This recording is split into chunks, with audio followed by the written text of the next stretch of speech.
Low class 12 students, as we all know कि जिन लोगों के पास भी ह्यूमैनिटीज या फिर आर्ट्स की स्ट्रीम है उनके एग्जाम कल से स्टार्ट हो रहे हैं। दो किसी किसी का फिजिकल एजुकेशन का एग्जाम हो गया होगा, लेकिन मेन जो आपके सब्जेक्ट्स हैं उनका पेपर कल से स्टार्ट हो रहा है। कल आप लोगों का ज्योग्राफी का पेपर है।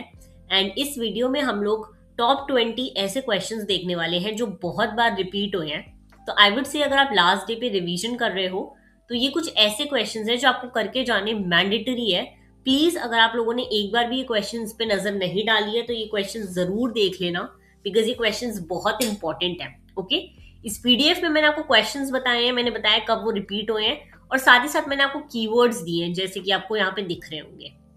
ये कीवर्ड्स बहुत इंपॉर्टेंट है because as we all know कि आप लोग की डिजिटल चेकिंग होनी है, तो उसमें वो लोग कीवर्ड्स को ज्यादा ध्यान देंगे रादर देन आपके कंप्लीट आंसर्स। ओके, तो हम लोग यहाँ पे ये सारे क्वेश्चंस डिस्कस करने वाले हैं। आप लोग का एक क्विक रिवीजन भी हो जाएगा और आपको समझ आ जाएगा कि आप लोगों ने क्वेश्चंस करे हैं या नहीं। ओके, स्टार्ट करते हैं क्वेश्चन नंबर 1 से। क्वेश्चन नंबर 1 आपसे पूछ रहा है nature and scope of human geography. Okay, पहले तो आप देख लो, जब भी ये क्वेश्चन आएगा ना तो इसमें सबसे पहले आपको डेफिनेशन लिखनी है, ठीक है, कि ह्यूमन ज्योग्राफी स्टडी करता है relationship between humans and the environment. Okay, फिर इसको आप 3 पार्ट्स में डिवाइड करोगे, दैट इज इसका नेचर, इसका स्कोप और फिर इसका कंक्लूजन। ओके, नेचर में आप बता सकते हो कि एक डायनेमिक सब्जेक्ट है, इंटरडिसिप्लिनरी है, ह्यूमन एनवायरमेंट इंटरेक्शन पे फोकस करता है बेसिकली। ओके, इसका स्कोप क्या होता है, क्या क्या स्टडी करता है, ये स्टडी करता है पॉपुलेशन को, migration, settlements, economic activities and regional planning. Okay, conclusion में आप लिख सकते हो it helps in planning the sustainable development. Okay, ये सब लिखना है। एक सिंपल डायग्राम बना दो ह्यूमंस और एनवायरमेंट का, ऐसे जैसे आपको दे रखा है, बिकॉज जितना ज्योग्राफी में आप डायग्राम्स, मैप्स, फ्लो चार्ट्स बनाओगे उतना ही आपको एक बेटर एज रहेगा। ओके, तो क्वेश्चन नंबर 1 जो सबसे ज्यादा रिपीटेड है वो है explain the nature and scope of human geography. 16 में, 18 में, हर एक एक साल छोड़कर ये रिपीट हुआ है, तो चांसेस है कि अभी 2026 में भी होगा। ओके, क्वेश्चन नंबर 2 आ जाते हैं। क्वेश्चन नंबर 2 आपसे पूछ रहा है discuss the patterns, factors and measures of population distribution and density. देखो, इसमें सबसे पहली लाइन आप लिखोगे कि पॉपुलेशन डिस्ट्रीब्यूशन दुनिया में अनइवन है। ओके, हर जगह हर एरिया की पॉपुलेशन सेम नहीं है, हर कंट्री का पॉपुलेशन सेम नहीं है, और ये किन चीजों पे बेस्ड है। एक तो फिजिकल फैक्टर्स जैसे कि क्लाइमेट, रिलीफ, सॉइल, एनवायरमेंट वहां का, ये सब। ओके, इकोनॉमिक फैक्टर्स पे बेस्ड है, वहां पे कितना एम्प्लॉयमेंट है, कितने ट्रांसपोर्टेशन फैसिलिटी है, इस सब का। ओके, इसके बाद आप इसमें डेंसिटी का फॉर्मूला लिखना मत भूलना, that is population divided by area. Okay, example जरूर देने, जैसे कि हाई डेंसिटी वाला एरिया क्या है हमारा, गंगा प्लेन्स, और लो डेंसिटी हिमालय। ओके, ये आपको एग्जाम्पल्स देने हैं और ऐसे करके आंसर लिखना है। ये भी आपका 5 साल रिपीट हुआ है, आप देख सकते हो। ओके, एक एक साल छोड़कर। नेक्स्ट आ जाते हैं क्वेश्चन नंबर 3 पर। क्वेश्चन नंबर 3 आपसे पूछ रहा है explain population growth in the world, इसके causes, trends and consequences. Okay, causes आप बता सकते हो कि birth rate, death rate, migration, ये सब है, ठीक है।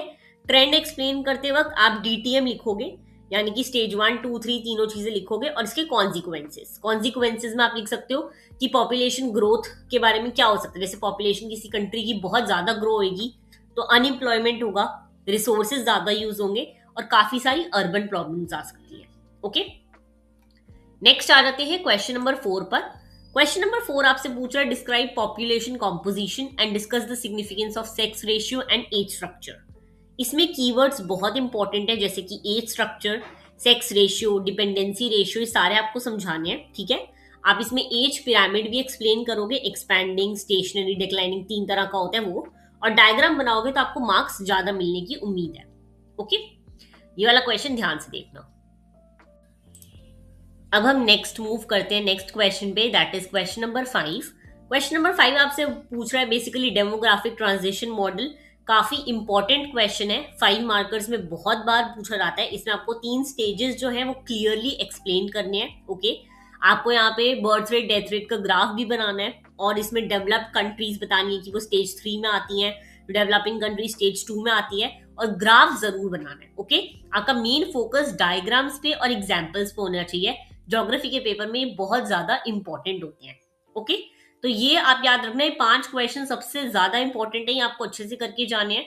उसके बाद हम और क्वेश्चंस डिस्कस कर लेते हैं सेट 2, दैट इज इसमें सबसे पहला क्वेश्चन माइग्रेशन पे है। ओके, आपको इसमें डेफिनेशन से स्टार्ट करना है, टाइप्स लिखने हैं माइग्रेशन के, internal, international, rural to urban, push factors क्या होते हैं, पुल फैक्टर्स क्या होते हैं, उनको एक्सप्लेन करना है, और फिर माइग्रेशन के कॉन्सिक्वेंसेज एक्सप्लेन करने हैं। ओके, इंडियन एग्जांपल लिख दो कि बिहार से मुंबई वाला माइग्रेशन या फिर बिहार से दिल्ली वाला माइग्रेशन। इंडियन एग्जांपल्स लिखना बहुत इंपॉर्टेंट है, बहुत अच्छा इंपैक्ट होएगा उससे एग्जामिनर पर। Okay, next question number 7। Question number 7 आपसे ह्यूमन डेवलपमेंट या फिर ह्यूमन डेवलपमेंट इंडेक्स पूछ रहा है। वेरी इजी क्वेश्चन, बहुत बार से हम लोग पढ़ते आ रहे हैं। इसका ध्यान रखना कि एचडीआई का कॉन्सेप्ट हमें यूएनडीपी ने दिया था। ओके, इसके इंडिकेटर्स मेंशन करने हैं, लिमिटेशंस मेंशन करनी है, और आपको स्ट्रक्चर क्लियर होना चाहिए इसमें। Okay, next question number 8। Question number 8 आपसे रूरल सेटलमेंट के बारे में पूछ रहा है। इसमें 4 तरह की रूरल सेटलमेंट आपको एक्सप्लेन करनी है, क्लस्टर्ड, सेमी क्लस्टर्ड, हैमलेटेड और डिस्पर्स्ड। ओके, फैक्टर्स क्या होते हैं रूरल सेटलमेंट के, water availability, terrain, soil fertility, because जितने भी रूरल सेटलमेंट होते हैं वो लोग फार्मिंग प्रैक्टिस करते हैं, तो उनको ये चीजें ज्यादा मैटर करती हैं। ओके, क्वेश्चन नंबर 9 अगर हम देखें, क्वेश्चन नंबर 9 हमसे अर्बनाइजेशन इन इंडिया पूछ रहा है, इसके कॉजेज, स्टेजेस एंड प्रॉब्लम्स, ये सब आपको मेंशन करनी है। कॉजेज में आप लोग इंडस्ट्रियलाइजेशन, सर्विस सेक्टर का ग्रोथ, ये मेंशन कर सकते हो। फिर इसके 3 स्टेजेस समझाने हैं, प्री इंडिपेंडेंस, कॉलोनियल और मॉडर्न, और इससे प्रॉब्लम्स क्या क्या फेस करनी पड़ती है, जैसे कि slums, pollution, traffic, high crime rate, ये सब। ओके, नेक्स्ट आ जाता है क्वेश्चन नंबर 10। क्वेश्चन नंबर 10 आपसे सस्टेनेबल डेवलपमेंट के बारे में पूछ रहा है।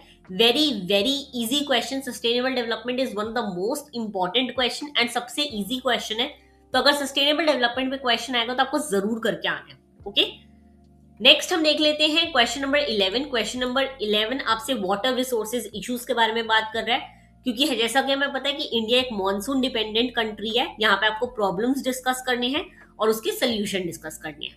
Okay, next question number 12, irrigation in India, इसके टाइप्स डिस्कस करने हैं कि नॉर्थ इंडिया में कौन सी प्रैक्टिस होती है, साउथ इंडिया में कौन सी प्रैक्टिस होती है, और इसके इश्यूज।